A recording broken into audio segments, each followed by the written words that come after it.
Imagina por un momento que tienes la llave maestra del mundo digital. Adrián Lamo no solo la tenía, sino que la usó para colarse en algunas de las empresas más grandes del planeta. Pero ojo, no era un ladrón, o al menos eso es lo que él siempre defendió. Hoy vamos a meternos de lleno en la historia de un hacker que nos obligó a todos a preguntarnos, ¿qué significa realmente la seguridad en esta era de Internet? Para entender de verdad al amo hay que empezar por sus propias palabras. Él dijo, para mí ser hacker no ha sido tanto una cosa de tecnología como de religión. Y esta frase en realidad lo es todo. Para él el hacking no iba de ordenadores y código, era una filosofía, casi una fe. Era una forma de ver los patrones y los fallos en el sistema, no solo en el digital, sino en el del mundo real. Entonces, ¿qué etiqueta le ponemos? Bueno, pues la que mejor le encaja es, sin duda, la del hacker Robin Hood. Un intruso que no entraba para robar, sino para dejar una notita de advertencia en la puerta. Y la diferencia aquí es brutal, ¿eh? Un hacker malicioso, el que nos viene a todos a la cabeza, busca pasta o hacer daño, punto. En cambio, este Robin Hood digital se mete en los sistemas para exponer sus fallos de seguridad. No se esconde. De hecho, lo primero que hace es contactar a sus víctimas para que puedan arreglar el agujero.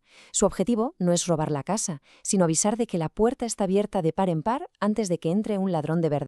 Y vaya si encontró puertas abiertas. Su historial es básicamente una lista de los gigantes de la época. Hablamos de Microsoft, de Yahoo, de MSI Worldcom y sí, incluso del prestigiosísimo The New York Times. La escala de sus intrusiones deja claro que no era un simple aficionado. Este hombre jugaba en primera división. Pero a ver, la gran pregunta es, ¿cómo narices lo hacía? ¿Cómo conseguía entrar en sitios que se supone estaban blindados? Pues la clave, y esto es lo fascinante, no estaba tanto en su teclado como en su cabeza. Su enfoque iba mucho más allá de la tecnología. Se basaba en la improvisación, en la intuición y en ver el mundo como un gran sistema lleno de fallos, listos para ser aprovechados. Y esta historia lo resume a la perfección.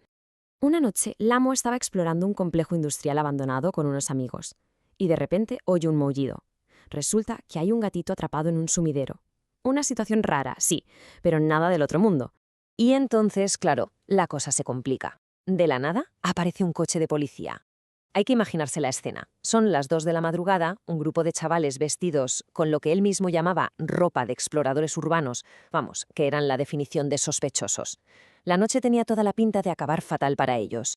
Aquí es donde se ve la mente del hacker en acción. En lugar de salir corriendo o prepararse para un interrogatorio, Lamo ve una salida totalmente diferente. Le hace señas al coche de policía para que se acerque y en vez de dar explicaciones les dice, «Oigan, hay un gatito aquí metido. Seguro que ustedes pueden ayudarme». ¡Pum! Desvía por completo la atención del problema principal, que eran ellos, hacia un problema nuevo y para los agentes más urgente, rescatar al gato. La policía, junto con control de animales, se pasó las siguientes 2 horas liada con el rescate. Lamo se acabó llevando el gatito a casa y lo llamó Alibi, o sea, coartada. El nombre es perfecto, porque el gato fue exactamente eso, su coartada improvisada que lo salvó de un arresto casi seguro. Y aquí está la clave de todo. Para Lamo, esa noche no fue solo una anécdota divertida, fue un ejemplo perfecto de su forma de hackear. La adaptación, la improvisación y la intuición. Esas eran sus verdaderas herramientas, mucho más potentes que cualquier programa informático.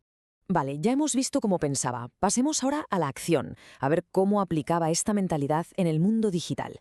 Su intrusión en Exciter a Home es un ejemplo de manual de su estilo, una mezcla de audacia técnica y, bueno, un poco de teatro. Su método era muy paciente. Primero, encontró la puerta abierta de siempre, un servidor proxy mal configurado, un error que por increíble que parezca era súper común. Luego, durante un mes entero, se dedicó a explorar su red interna, haciéndose un mapa mental de todo el sistema. Y una vez que lo tenía todo controlado, en lugar de liarla, contactó con un ingeniero de la empresa y quedaron a medianoche. Les enseñó todo lo que había descubierto. Y aquí viene el momento de película. A eso de las 6 de la mañana, después de horas explicándoles todas las vulnerabilidades, los llevó hasta el servidor físico que le había dado acceso. Le preguntaron qué haría él para protegerlo. Su respuesta fue sacarse una navaja del bolsillo, cortar el cable de red y decir, «Ahora esta máquina está segura». Los ingenieros, alucinando, estuvieron de acuerdo. De hecho, le pegaron una nota al cable, no reconectar. Lamo se veía a sí mismo como alguien que ayudaba, un héroe a su manera. Pero su siguiente gran golpe, la intrusión en el New York Times, iba a hacer añicos esa imagen y a ponerlo en un camino de choque directo contra la ley. Y esta es la pregunta del millón que plantea toda su historia. ¿Dónde está la línea que separa el ayudar del hacer daño? Porque lo que hizo en el Times fue mucho, mucho más allá de simplemente señalar una puerta abierta. Es que su acceso fue total, absoluto. Consiguió la base de datos completa de los empleados, con sus nombres de usuarios, sus contraseñas, sus números de la seguridad social, todo. Accedió a la base de datos de los colaboradores de opinión, donde había información personal de gente como Robert Redford. Y ya, en un acto de chulería máxima, se añadió a sí mismo a la lista de expertos en hacking y seguridad del periódico. Pero el paso que de verdad lo cambió todo fue este. Realizó unas 3.000 búsquedas no autorizadas en la cuenta de LexisNexis del periódico. Para que nos hagamos una idea, este es un servicio de noticias y bases de datos legales carísimo. Aquí ya no estaba solo explorando, estaba consumiendo recursos a lo bestia. Se había convertido en un problema muy, muy costoso. A diferencia de otras empresas que, de una forma u otra, le habían agradecido el aviso, el New York Times no se lo tomó nada bien. Su intrusión más audaz vino, como era de esperar, con las consecuencias más serias. Meses después de que el amo les contara el fallo, el periódico llamó al FBI. Se abrió una investigación federal y el amo, de repente, desapareció. Pero solo aguantó 5 días a la fuga antes de entregarse, y eligió un Starbucks como escenario para su rendición, casi como si fuera una película. Finalmente, en el verano de 2004, le llegó la sentencia. Pero es que aquí la historia se vuelve todavía más rara. El gobierno reclamó daños por casi $300.000, calculando lo que costaría cada una de esas búsquedas en LexisNexis. Pero la realidad es que el Times, como cliente gigante que era, seguramente tenía una tarifa plana, o sea que las búsquedas del amo en realidad no les costaron ni un céntimo extra. Al final la multa real se quedó en $65.000. Después de la condena, Lamo se encontró en una encrucijada.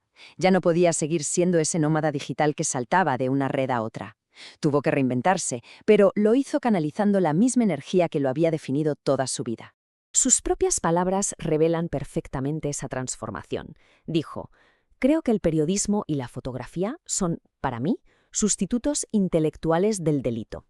Era la misma curiosidad insaciable, el mismo deseo de descubrir lo que está oculto y entender cómo funciona el mundo, pero ahora aplicados de una forma legal, constructiva.